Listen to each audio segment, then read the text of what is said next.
This is the helmet of thorns. Yes. So I had heard, I remember reading or hearing at some point that actually it's like 3D, or not just 3D, but it's, it goes around the whole head. The whole head. And is really like a helmet. Like a cap, a helmet. And so what do we see the correspondence with? These are 3-inch Bethlehem thorns.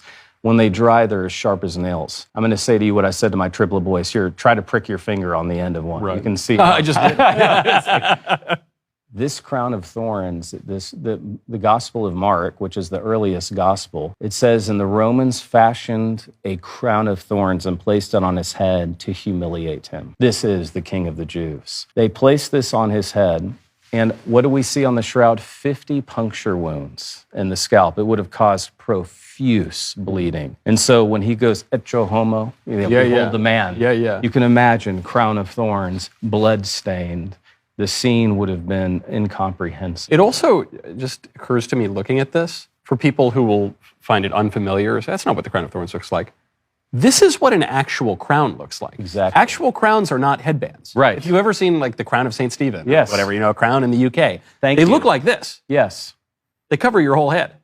Huh. And isn't that fascinating? This is what leaves it beyond all doubt to me. Speaking from a historical scholar's perspective, it could not be anyone other than Jesus of Nazareth. My friend Bruno Barberis, who I will be with in just a few weeks in Turin, Italy, has assigned a probability to, is this anyone other than Jesus? And he's published his findings. Again, not a preacher, not a priest. He's a mathematician at University of Turin. The probability, the man of the shroud, according to mathematician Bruno Barberis, is anyone other than Jesus is 1 in 200 billion.